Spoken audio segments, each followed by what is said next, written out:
Bonjour à tous, bienvenue dans cette vidéo qui récapitule ce que nous avons fait en semaine 4, donc la semaine dernière. Donc notre objectif est le même que cette semaine, il s'agit de parler de fractions et d'introduire dans les fractions les nombres relatifs. On a eu 3 objectifs particuliers, donc le premier de la première séance qui parlait de justement simplement la manipulation de la forme quand on commence à mettre des nombres relatifs au numérateur et au dénominateur, et comment manipuler les fractions à ce moment-là. Ensuite, on a fait une ou deux séances sur comment additionner les fractions dans ce cas-là. Et troisièmement, une séance sur la multiplication des fractions lorsque les numérateurs et les dénominateurs sont des nombres relatifs.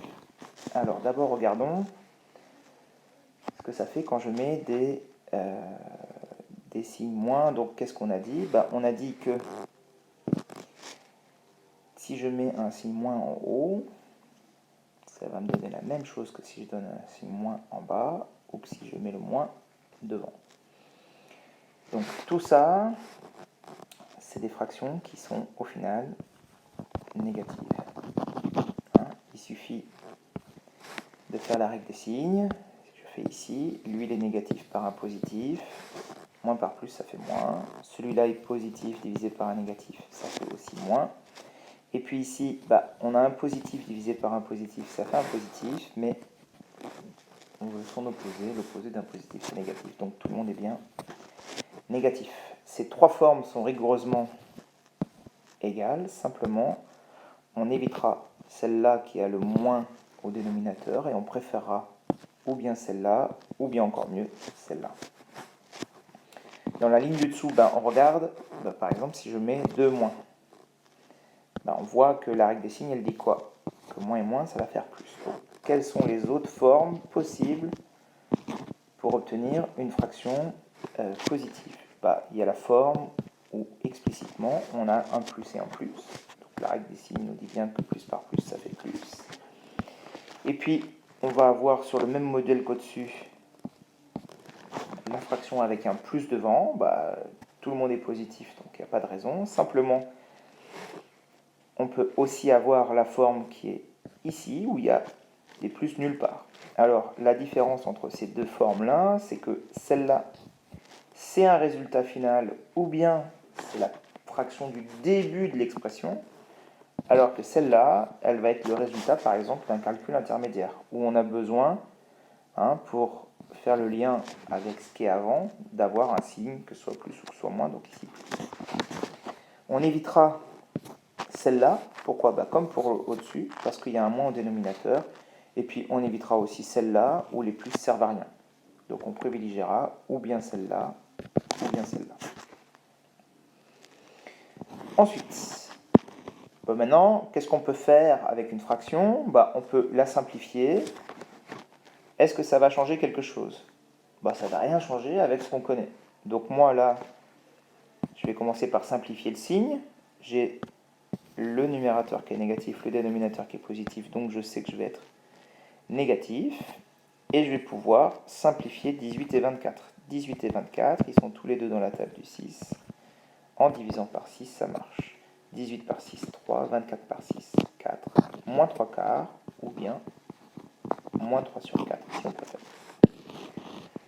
Deuxième exemple, avec le moins au dénominateur. Alors, si on ne simplifie pas le signe au départ, on se dit, tiens, allons-y gaiement, on se dit, 21 et 35 sont dans la table du 7, je divise par 7, je divise par 7, 21 divisé par 7, ça fait 3, moins 35 divisé par 7, ça fait moins 5, et on a dit, je ne veux pas avoir de moins au dénominateur, donc, ou bien je mets le moins en haut, ou bien je mets le moins devant, peu importe, là c'est un ou et pas un et, celui qu'on veut. Elles sont égales et elles iront très bien comme résultat. Ça va dépendre de la forme de l'exercice où on est. Est-ce que c'est un résultat final ou est-ce que c'est un résultat intermédiaire? Voilà, donc vous voyez que sur la simplification, il n'y a rien de nouveau. Simplement, il faut bien avoir compris que ce moins-là, il nous dit qu'on est négatif. peut aussi, du coup, quand on va additionner des fractions, on a besoin de changer les dénominateurs. Donc quand on change le dénominateur, on se souvient, là par exemple chez moins 3 cinquièmes, je veux savoir ce que ça donne quand je suis équivalent avec un dénominateur sur 20. Donc je vois bien qu'il faut faire fois 4. Je multiplie en haut et en bas par 4. Moins 3 fois 4, ça fait moins 12. Okay. Donc j'ai trouvé une fraction équivalente. La première était négative, évidemment celle-là est aussi négative. On peut multiplier les exemples, mais vous voyez bien que ça ne change pas grand-chose. Simplement, il faut bien faire attention quand on applique la règle des signes. Parce que d'un seul coup, si j'ai un facteur négatif et l'autre positif, le résultat reste négatif. Deuxième point important, comment additionner des fractions? Là, on se souvient, la règle, elle dit qu'il faut avoir le même dénominateur pour y arriver. Si on a le même dénominateur, à ce moment-là, on va additionner les numérateurs. Donc là, je sais que tout le monde est sur 3, donc mon résultat, ça sera obtenu en faisant 2 plus moins 5. Évidemment, ici, j'ai besoin de réfléchir pour simplifier le signe. Plus et moins, ça fait moins. Je me retrouve à devoir calculer 2 moins 5. 2 moins 5, ça fait moins 3. Moins 3 sur 3. Alors ici, on va simplifier encore, on n'oublie pas. Donc le résultat, un négatif par un positif, ça va donner un moins. Et 3 divisé par 3, il n'y a pas de simplification, c'est une division directe qui donne un entier. Ça fait 1, donc ici ça donne moins 1. Alors ça ne donnera pas toujours un nombre entier. Deuxième exemple. Alors là on voit, d'un seul coup on se retrouve avec un peu plus de moins. Alors ici, première chose que je dois regarder, est-ce que les dénominateurs sont les mêmes? Non. Donc je vais multiplier par 3 ici et ici pour avoir la même chose. Donc ça va me donner moins 7 sur 9, moins 5 fois 3, ça fait moins 15 au numérateur sur 9. Cette fois-ci, ils ont bien les mêmes dénominateurs. Je sais que le résultat sera sur 9. Et qu'est-ce que je fais?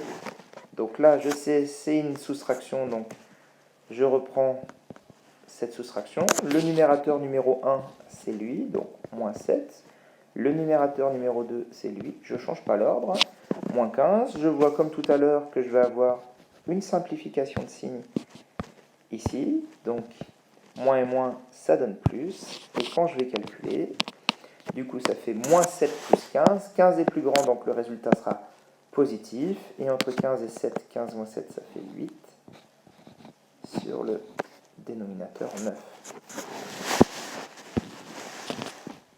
Le troisième exemple, il vient illustrer cette difficulté-là. Quand vous avez le moins qui est posé ici, lui n'est pas, il n'est pas sur le numérateur. Donc comment on va réagir? Première chose, quelque chose qui ne change pas. Les dénominateurs sont différents, donc je vais chercher à obtenir le même dénominateur. 3 n'est pas un multiple de 2, donc je vais multiplier les deux, en faisant comme ça. Je dois faire la même chose en haut et c'est parti. Donc là, le moins il ne bouge pas. 3 fois 3, 9 sur 6, plus moins 5 fois 2, moins 10 sur 6. Ils ont maintenant le même dénominateur.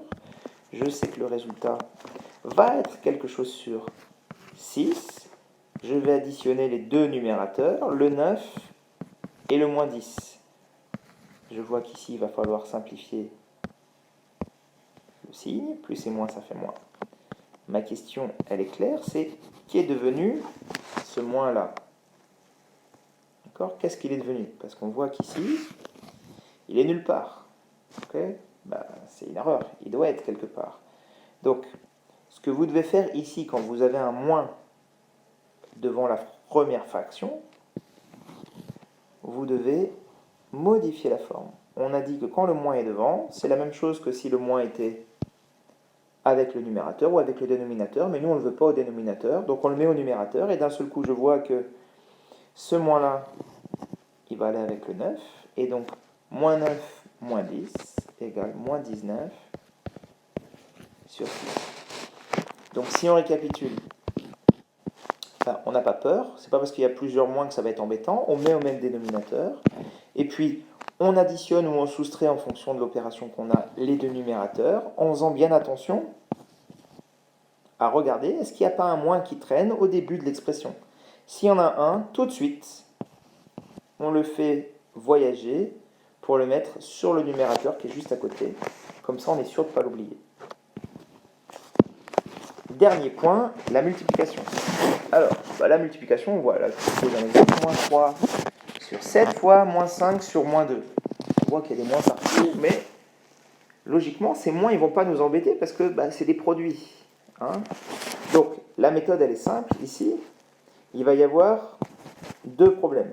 Il va y avoir le problème du signe et il va y avoir le problème de ces deux.